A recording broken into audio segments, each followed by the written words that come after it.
Bonsoir à tous les WeSeeders, je suis ravi de vous retrouver pour un nouveau live startup sur WeSeed. Alors ce soir, vous aurez la chance d'assister à un live un petit peu spécial, pardon. Donc pour ceux qui étaient présents lors du premier live, vous avez vu une description, présentation générale suivie d'une session de questions-réponses comme vous avez l'habitude de voir. Par contre, ce soir, les dirigeants de Dracula ont décidé de vous présenter à vous, WeSeeders, en avant-première, en exclusivité, leur nouveau bureau. Donc, vous aurez droit à une visite guidée de l'ensemble des bureaux, des explications sur les nouvelles machines, les nouvelles installations qui ont été mises en place voilà, il y a quelques jours, si je ne me trompe pas. Et ensuite, voilà, vous verrez d'autres membres de l'équipe qui se présenteront et qui présenteront toutes ces machines. Et ensuite, dans un second temps, on passera à la phase de questions-réponses comme vous avez l'habitude. Alors, si jamais vous êtes novice dans les lives sur WeSeed, pour poser vos questions, il suffit de cliquer en bas de votre écran sur Q&R, d'écrire votre question au clavier et ensuite, je me chargerai de la poser aux dirigeants de Dracula. Alors, je vais maintenant passer la main, Hugo, Brice, je vous passe la main sur la présentation et ensuite, on se retrouve pour la phase de questions-réponses. Bonsoir à tous, Brice Couchon, donc CEO de Dracula Technologies. Je suis ravi de pouvoir vous présenter au cours de ce deuxième live comment nous fabriquons nos dispositifs Layer et surtout vous présenter un peu plus dans le détail notre technologie de rupture qui vise à alimenter les objets connectés de faible puissance dans des conditions lumineuses indoor ou de faible luminosité. Pour cette partie technique, je vais laisser Sadok Bendekin, notre CTO, vous présenter dans le détail le process et puis je reprendrai la main un petit peu plus tard. Bonjour. Donc aujourd'hui, là c'est notre laboratoire, le lieu dans lequel on réalise et on caractérise les différents modules layers qu'on réalise. Donc aujourd'hui, on a mis en place quelques imprimantes industrielles qui permettent de réaliser des petites séries, mais aussi on a mis quelques techniques de caractérisation qui sont utiles pour la compréhension de nos dispositifs. Donc là, je vous invite pour voir, par exemple, une partie du process qui correspond à l'impression. C'est la première étape. Aujourd'hui, on a une imprimante qui nous a servi pour la réalisation des petites séries. La première étape commence toujours par le choix du design, du module qu'on va imprimer. Tout simplement, il faut choisir une image. Cette image sera imprimée avec une résolution bien particulière en utilisant cette machine. Et en même temps, il faut aussi préparer la formulation d'encre qui va permettre d'avoir ces couches. Aujourd'hui, on voit bien quand on arrive à imprimer toutes les couches, on arrive à avoir le dispositif final qui est notre module Layer. Aujourd'hui, pour avoir une bonne compréhension de nos modules et pour être sûr qu'on a une reproductibilité des performances, il faut en même temps qu'on imprime, on caractérise ces couches pour déterminer les propriétés intrinsèques de chaque partie du module. Donc pour cela, je vais vous inviter à voir un petit peu quelques techniques de caractérisation aujourd'hui qu'on utilise régulièrement dans notre ligne pilote et qui nous aident à comprendre plus nos dispositifs et c'est ça qui nous a permis aussi de progresser dans notre développement. Donc on va commencer ici par exemple par deux techniques. Ici par exemple on a deux techniques morphologie. La première nous permet de déterminer l'épaisseur de nos couches. Aujourd'hui, sachant qu'on imprime plusieurs couches, on parle de quelques nanomètres. Donc pour cela, il faut un outil qui soit puissant, qui permet de déterminer ces épaisseurs. On a aussi ce qu'on appelle AFM, ou c'est un microscope à force atomique. C'est un outil aussi puissant qui nous permet de déterminer la topographie de nos couches et de vérifier à chaque fois que nos couches sont uniformes, sont complètes, qu'il n'y a pas de trous, il n'y a pas d'impureté. Et c'est là qui va garantir après la qualité de nos performances. On voit par exemple aujourd'hui Florent et Florence, c'est deux docteurs, ingénieurs aujourd'hui qui travaillent avec Dracula, et c'est eux qui gèrent généralement ce type de technique pointue et qui permettent de déterminer ces caractéristiques, toutes les caractéristiques de nos modules. Aujourd'hui, on a aussi d'autres techniques de caractérisation. La plus importante, c'est celle qui va nous permettre de déterminer les performances de nos modules. Aujourd'hui, on a deux simulateurs. On a un simulateur solaire standard. C'est un simulateur solaire qui utilise une source de lumière intense, ce qui va nous donner à peu près une intensité similaire à celle qu'on obtient avec le soleil en plein jour. Ce simulateur est mené toujours avec une suivi de référence pour être sûr que les mesures qu'on effectue ils sont standardisées, ils sont bien dans la norme. On a aussi un simulateur, mais cette fois, ce n'est pas un simulateur solaire, c'est un simulateur indoor ou intérieur. Cet outil a été développé par l'équipe de Dracula. Il utilise un UX-mètre, une source de lumineuse artificielle qu'on peut la changer selon le besoin. Et donc aujourd'hui, on peut déterminer les performances photovoltaïques de nos modules dans ces conditions d'éclairage. Par exemple, là, notre ingénieur Enora, qui s'occupe en une bonne partie des mesures XV, elle va faire un scan, elle va déterminer les performances photovoltaïques de un de nos modules d'ailleurs, dans des conditions d'éclairage faible qui correspondent à peu près à 1000 lux.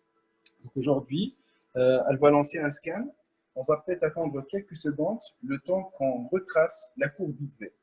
Tout simplement, cette courbe XV, c'est la courbe qui va nous permettre de déterminer les différents paramètres photovoltaïques allant de la tension en circuit ouvert au courant et par la suite le rendement ou les performances de nos modules.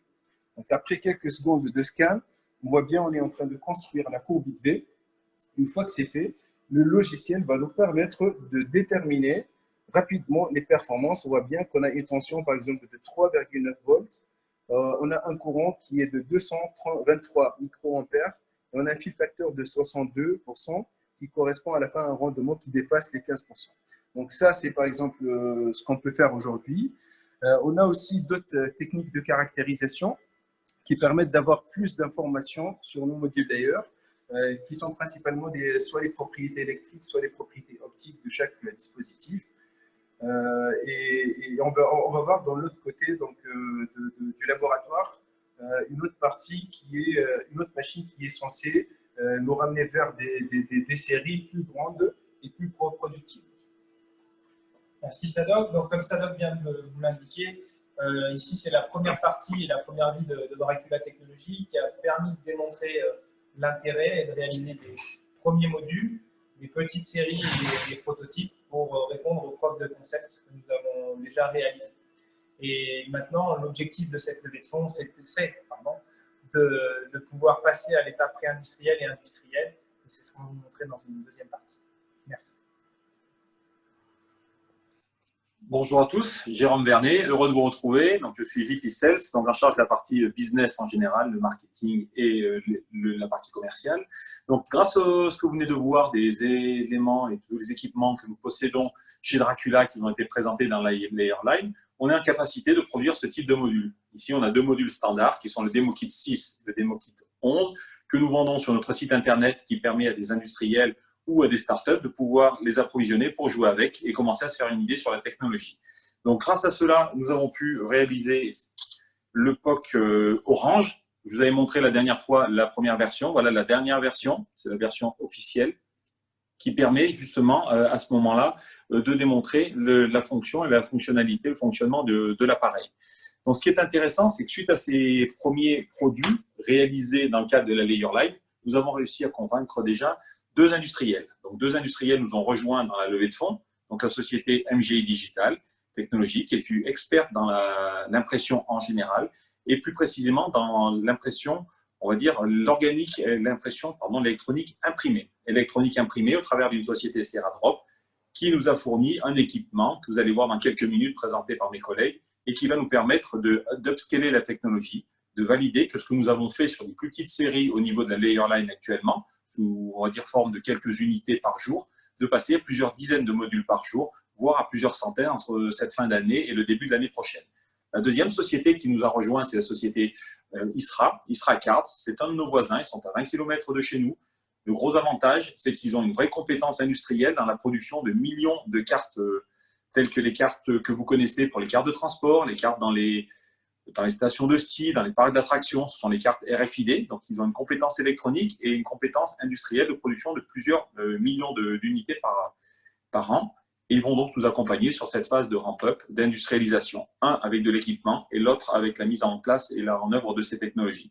Le gros avantage, c'est que les synergies ont déjà fonctionné et été initiées entre les deux sociétés, les trois sociétés même, puisque nous avons plusieurs sujets. On ne peut pas autant dire plus à ce stade, qui sont en cours de discussion avant de passer à la signature chez le client, où nous allons toujours travailler dans le domaine de l'IoT. Smart Home Automation, la Power Card et bien sûr le tag RFID. Donc pour cela, eh ben, il va falloir qu'on arrive à augmenter notre production, démontrer que notre process est fiable et viable. Et donc nous allons pour cela investir, nous avons déjà investi dans une salle blanche qui va être inaugurée sur le mois d'août. À ce jour, les travaux ont commencé, c'est-à-dire que nous avons reçu différents équipements. Nous allons avoir une salle qui va être constituée de 3 unités. Aujourd'hui, la layer line, telle que vous l'avez vu, tout était rassemblé dans un seul volume. Là, nous allons avoir 3 volumes. Un volume où il y a la partie impression, la partie plus importante de notre technologie. Nous allons mettre en œuvre, on va dire, les différentes encres produites pour pouvoir réaliser des modules. La partie chimie, où sera préparée toute la formulation en amont, et la partie encapsulation test, c'est-à-dire ce que vient de vous présenter Sadok, là où nous allons faire les caractérisations de nos modules. Donc toute cette unité de production sera opérationnelle mi-août pour nous permettre dès début septembre de pouvoir passer à la phase de production un peu plus intensive.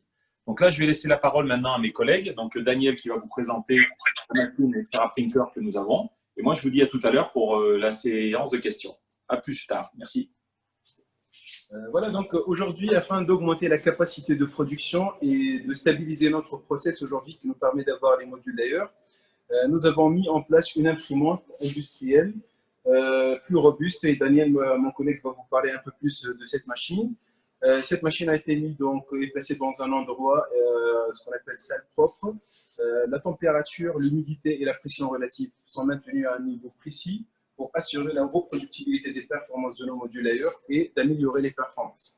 Aujourd'hui, Daniel, c'est notre expert impression, mais aussi c'est notre responsable de production. Il va vous parler un petit peu de cette imprimante et du projet d'amélioration avec voilà, cette nouvelle machine.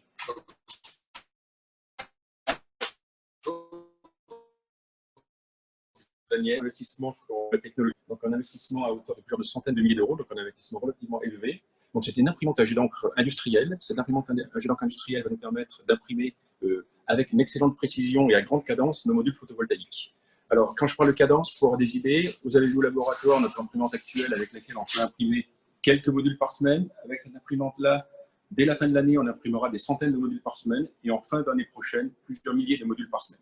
Alors, cette machine, cette imprimante, c'est en quelque sorte une machine-outil 5 axes dans laquelle les outils ont été remplacés par des têtes d'impression.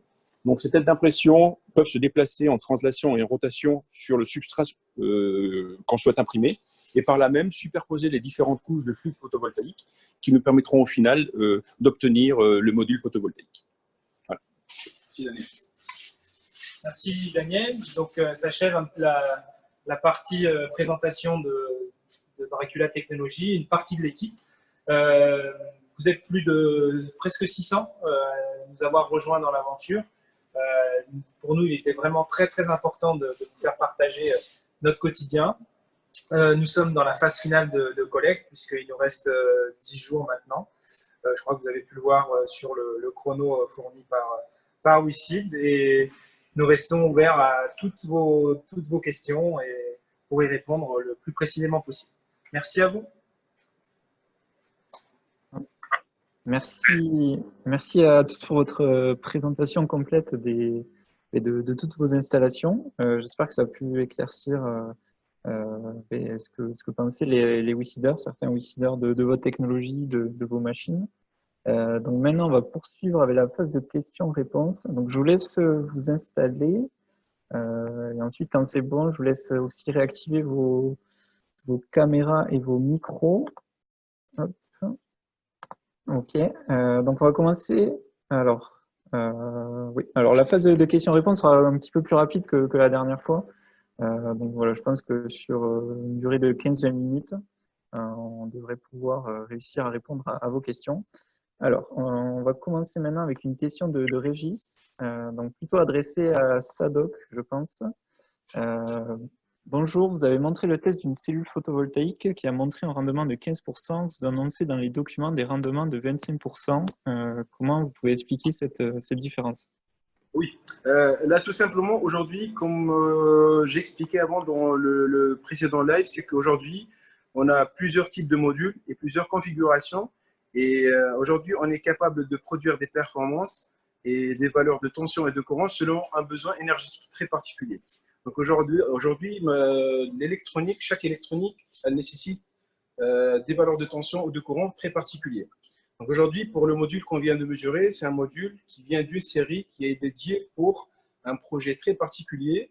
Dans ce projet, on a un besoin énergétique très particulier en courant et en tension. Et les performances qui ont été mesurées pour ce module étaient plutôt inférieures à ce qu'on a annoncé l'autre fois parce qu'on avait des couches beaucoup plus épaisses, donc ce qui nous a permis d'avoir plus de courant pour cette application. Mais c'est ça qui a dégradé un petit peu les performances. Donc, mais qui a bien répondu à ce besoin énergétique particulier. Donc, les modules qui arrivent à 25%, c'est des modules qui ont été faits dans d'autres conditions, qui ont d'autres dimensions et qui vraiment, tout l'empilement, les différentes couches ont des caractéristiques très différentes. Juste pour compléter le point de Sadok, ce qui est important, c'est tout l'intérêt du jet d'encre, c'est qu'il n'y a pas besoin de changement d'outillage pour faire ce type de module. Et ça, c'est vraiment un point très très important sur l'activité business, puisque ça nous permet de répondre à plein de particularités sans avoir des coûts d'outillage élevés, comme dans le roll-to-roll par exemple.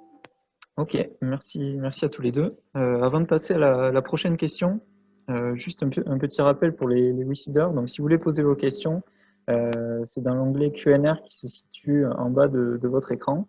Voilà, donc vous tapez votre question sur le clavier, vous enregistrez et ensuite je la poserai à Sadok, Brice et à Jérôme.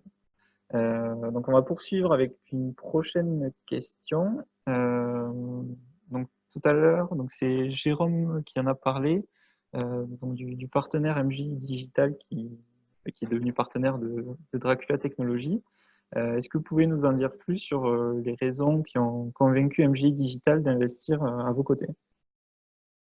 Alors oui, parmi les critères qui ont permis de convaincre MGI, il y avait tout d'abord l'adéquation de leurs besoins actuels et les demandes de leurs clients sur de la customisation de packaging, c'est un des sujets, avec leur savoir-faire historique sur la partie impression électronique imprimée. Donc en fait, c'est là où il y a eu un bon fit en disant, non seulement on a les outils, par contre, il leur manquait toute une dimension sur des matériaux à pouvoir imprimer, ce que Sadok est en capacité d'apporter avec son équipe, puisqu'il va pouvoir nous aider à concevoir directement des recettes, c'est pour simplifier, des formules qui vont être en capacité de répondre à des besoins clients.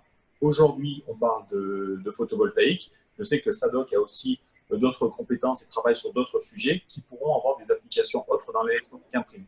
Donc, il y avait à la fois ce match entre un besoin client dans leur domaine, comment je pouvais amener de l'intelligence, de l'énergie sur du packaging. C'est une réflexion, on va dire, moyen-long terme, mais aussi en utilisant des technologies qu'eux maîtrisent depuis de nombreuses années, qui étaient leur machine d'impression.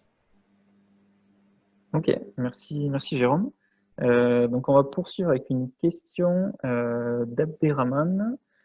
Bonjour, y a-t-il une application outdoor? Y a-t-il une application outdoor? Aujourd'hui, principalement, les performances qu'on est en train de générer sont plutôt compatibles avec une application intérieure, indoor. Ça n'empêche, pour basculer vers une application outdoor, la seule chose qui va changer, c'est les matériaux qu'on va imprimer. Aujourd'hui, tant qu'on a choisi dès le départ de travailler sur des systèmes indoor, donc on a sélectionné nos matériaux et nous avons démontré des performances importantes dans ce cadre. Sachant qu'on a aussi réalisé des modules, on a d'autres systèmes et d'autres matériaux qui fonctionnent, mais plutôt pour des applications soit mixtes, quand on se met entre l'indoor et l'outdoor, mais aussi pour des applications purement outdoor. Et la preuve, c'est qu'aujourd'hui, on est en train de publier et on a réalisé déjà des modules au démarrage de l'aventure qui ont très bien fonctionné en outdoor et qui ont donné des performances qui sont vraiment d'état de l'art. Donc, ça va dépendre vraiment des matériaux et du choix des matériaux. En complément, j'aimerais rajouter un point. Générer de l'énergie avec le soleil, c'est relativement facile puisqu'on va générer avec de fortes luminosités. Puisqu'on parle de 60, 70, 90 000, 100 000 lux étant le sun et l'élément de mesure de la M1.5, la référence internationale. Nous, l'OPV et notre métier, c'est plutôt de voir comment générer beaucoup d'énergie, parce qu'on génère beaucoup d'énergie, mais avec beaucoup moins de lumière. Et c'est pour ça que ça ouvre tout le domaine et le champ des possibles sur des applications indoor, que ce soit smart home ou même dans l'industrie. Parce que l'énergie harvesting en général est une techno qui est en train de se développer et les applications sont parfaitement connues et développées depuis de nombreuses années sur l'outdoor. Sur l'indoor, on ouvre de nouveaux marchés. Et je vais même compléter la réponse de mes deux collègues. Ce qui est important, c'est qu'on est en train de construire toutes les barrières à l'entrée, notamment avec la propriété intellectuelle, avec le focus sur l'indoor. Sadok l'a pas dit, il a parlé des publications, mais on a aussi 2 brevets qui sont en cours d'études avec vraiment une spécificité sur l'indoor. Ok. Mais d'ailleurs, on a une question d'Abderrahman aussi. Sur les brevets, pourriez-vous nous informer sur l'enregistrement du brevet à l'international? C'est un petit peu tôt pour le moment. Alors, en fait, aujourd'hui, on a un portefeuille de 5 brevets. Les premiers brevets sont acquis sur le territoire français et nous sommes dans des extensions à l'international. Et au cours de cette année, nous allons choisir les pays sur lesquels nous allons conserver la protection. Donc, c'est vraiment le sujet d'actualité. Le premier brevet, je crois que c'est en août ou septembre exactement, avec son extension à l'international. Donc, c'est vraiment un sujet stratégique du moment. Ok. Je peux rajouter simplement un élément. MGI Digital, notre partenaire, a une très forte compétence sur l'aspect brevet. Et justement, on va pointer du doigt ces éléments-là. Il fait partie du support et de toute l'expertise qu'il a au niveau international. Ok, merci à tous les deux. Alors je vais poursuivre avec une autre question sur les derniers recrutements. Est-ce que vous pouvez nous en dire plus, Brice, peut-être, sur les derniers recrutements que vous avez engagés, réalisés, ou même ceux qui sont à venir, pourquoi pas? Alors, les derniers recrutements, vous imaginez un petit peu, il y a eu un glissement par rapport au plan prévisionnel. Hein, la crise sanitaire est passée par là. Néanmoins, on a conservé le lien avec les futurs recrues. Aujourd'hui, nous venons de recruter 2 ingénieurs docteurs. Florence, je crois que Sadok l'a présenté vraiment sur la partie encapsulation. Et puis Hassan Al-Khatib, qui est spécialisé dans la caractérisation de nos modules, hein, puisque là où on est attendu, c'est vraiment d'assurer la spécification électrique. Et puis le dernier recrutement qui est à venir sont 2 techniciens pour utiliser les machines que Daniel a pu vous présenter. Donc une personne qui arrivera ce lundi, qui arrive lundi. J'ai peut-être un petit point juste à éclaircir, c'est que on va dire les dernières années, on a travaillé sur le développement. Donc on a consacré une bonne partie sur la recherche et le développement des produits, d'ailleurs. Donc pour cela, on a utilisé toutes les compétences de l'équipe pour mener à bien le travail et arriver là où on est aujourd'hui. Donc maintenant, on va passer à une phase, on va plutôt continuer le développement, mais aussi on va stabiliser les systèmes sur lesquels on travaille aujourd'hui. On va assurer une production régulière. Donc c'est pour ça que l'équipe aujourd'hui, elle va être répartie en 2 parties. Une partie qui va continuer à produire et à développer, et l'autre partie, elle va appliquer déjà le système sur lesquels on a travaillé, on les a stabilisés. Elle va plutôt assurer la partie production. Raison pour laquelle aujourd'hui, on a aussi Daniel parmi nous. C'est pour assurer toute la partie production. Et moi, je continue avec les docteurs qui viennent d'intégrer l'équipe à travailler sur le reste de la recherche, le développement d'autres matériaux pour assurer aussi la continuité et le suivi. Voilà, donc voilà, l'actualité des performances. Ok, parfait. Donc là, on se rapproche de la fin. Donc, on va prendre les 2 dernières questions. Donc, une question sur vos clients. Est-ce que vous pouvez nous en dire plus sur les clients qui vous ont déjà fait confiance? Tout à l'heure, par exemple, Jérôme, vous nous avez montré le POC réalisé avec Orange, si je ne me trompe pas. Oui, donc effectivement, il y a le POC avec Orange qui était la première étape. Puisqu'en fait, on a commencé, on avait présenté lors du premier live le premier prototype qui avait été fait. Je vous ai présenté la deuxième version, donc qui va permettre justement de benchmarker, de tester notre technologie par rapport à l'environnement demandé par le client. Nous, là-dessus, comme je l'ai dit, la priorité est donnée à tout ce qui est IoT, pour tout ce qui est la domotique, donc la maison actuelle ou du futur. L'industrie 4.0, c'est comment alimenter des capteurs. L'autre marché sur lequel nous travaillons, c'est la partie RFID, qui a été aussi également abordée et que ISRA maîtrise parfaitement de son côté. Et pour les clients, aujourd'hui, on travaille essentiellement avec des grands noms de l'électronique pour valider le fonctionnement de notre technologie, la compatibilité de notre technologie avec leurs produits. On peut parler des gens comme Renesas, On Semiconductor, NXP, qui sont des grands noms de l'électronique, puisqu'ils sont en train de préparer l'électronique de demain, celle qui va nécessiter très peu d'énergie et qui correspond parfaitement à ce que nous, on a en capacité de fournir. Donc, ce sont les principaux clients. Nos métiers, comme je l'ai dit, IoT, dans la Smart Home, Smart Automation. Et après, pour le reste des noms de clients, on est plus dans des phases de concept avec des NDA, et on en saura plus, on va dire, la deuxième partie de cette année. Ok, ok, merci Jérôme. Alors, on va terminer avec deux questions qui touchent le même sujet. Donc, je vous les lis, pardon. Le matériel ou équipement spécifique développé par l'équipe technique peut-il entrer dans la perspective d'industrialisation? Et ensuite, j'avais une autre question. Après la phase de pré-industrialisation, pardon, comment imaginez-vous la phase d'industrialisation?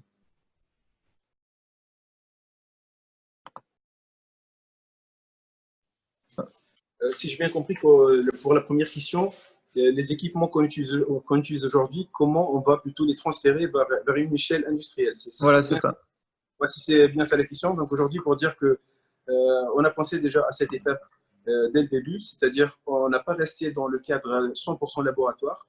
On était dès le départ entre laboratoire et industrialisation. Pour cela, on a essayé d'adapter déjà les moyens qu'on a aujourd'hui pour que le transfert vers une échelle plutôt plus grande sera plutôt facile.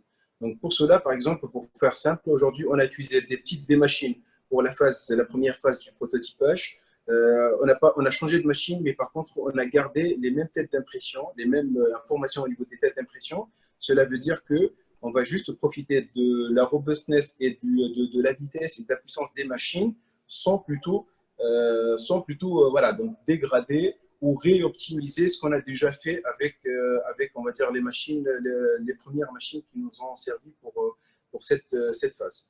Donc, sur les autres étapes, c'est-à-dire l'encapsulation, sur tous les autres aspects, là aussi, on a pensé sur, voilà, donc dès le départ, comment on peut imaginer pré-industrialiser donc, et partir à cette phase. Donc là-dessus, on n'a pas de problème. Et aujourd'hui, on a une bonne partie de l'équipe qui travaille sur cet aspect pour assurer un bon fonctionnement à grande échelle. Pour le plus important qui est un vrai aussi savoir-faire de Dracula, qui est les formulations d'encre. Les formulations d'encre aujourd'hui, ils vont rester les mêmes. Aujourd'hui, c'est que les machines qui vont changer, mais tout le savoir-faire qu'on a développé et qu'on a protégé avec des brevets, ça tourne aussi autour des formulations d'encre elles-mêmes. Donc ça, c'est un savoir-faire ces formulations, ils vont rester les mêmes. On va les développer d'autres formulations, mais ils ne vont pas bouger. Donc il n'y a aucun risque de rencontrer des problèmes à une échelle plus grande.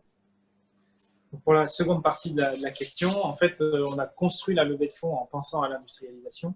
C'est ce pourquoi on s'est attaché à faire la première partie avec deux industriels, donc MGI Digital pour la partie équipement et ISRA Cards pour la partie production. Puisqu'en fait, jusqu'à la phase de pré-industrialisation, jusqu'à quelques dizaines de milliers de modules, ce sera une production, on va dire, encore Dracula. Et on a mis en place un contrat de licence avec ces deux industriels, et notamment ISRA Cards, pour qu'ils puissent produire pour notre compte. Aujourd'hui, ils produisent des dizaines de millions de cartes, donc ils ont vraiment cette expertise dans le domaine du process industriel. Et donc le second équipement sera basé chez ISRA, avec une compétence croisée entre ISRA Cards et Dracula, pour pouvoir produire les modules en très très grande quantité. Ok, parfait. On va se quitter sur cette dernière question. Merci à tous les trois, Sadok, Brice, Jérôme. Merci Hugo et Raïs qui étaient derrière la caméra. Donc avant de se quitter, je ne sais pas si vous voulez dire un petit mot, Brice. Oui, avec plaisir. Déjà, merci à tous les lucideurs qui nous ont fait confiance, hein, puisque, comme je le disais en introduction, presque 600 participent déjà à la collecte. En espérant que ce live aura réussi à convaincre les derniers là, pour ces 10 derniers jours de collecte. De notre côté, tout se passe comme prévu, même avec la crise sanitaire. On a essayé de maintenir cette présentation en respectant au mieux les gestes barrières. Et puis, quand je dis ça se passe au mieux, on vient de faire partie des 500 startups labellisées par Solar Impulse. Solar Impulse, c'est la fondation de Bertrand Piccard et qui labellise les startups qui vont compter dans le domaine des énergies renouvelables. On est vraiment fiers de faire partie de ces 500 premiers. Voilà, à disposition dans les commentaires ici pour répondre aux dernières questions d'ici le 14 juin. Oui, c'est ça. Merci Brice. Donc tout à fait. Donc là, comme vous le savez, on a mis le compteur rouge en place. La collecte se terminera le dimanche 14 juin, donc dans 10 jours. Voilà. Donc d'ici là, si vous avez des dernières questions à poser à l'ensemble de l'équipe, n'hésitez pas à les poser dans l'espace commentaire et n'hésitez pas non plus à regarder les news qui seront publiées dans les derniers jours de la collecte. Voilà. Toute l'équipe de Dracula et même l'équipe de Wixid reste à votre disposition si vous avez la moindre question. Voilà, merci à tous, merci aux Wixiders présents en direct. On se retrouve bientôt pour un nouveau live. Merci.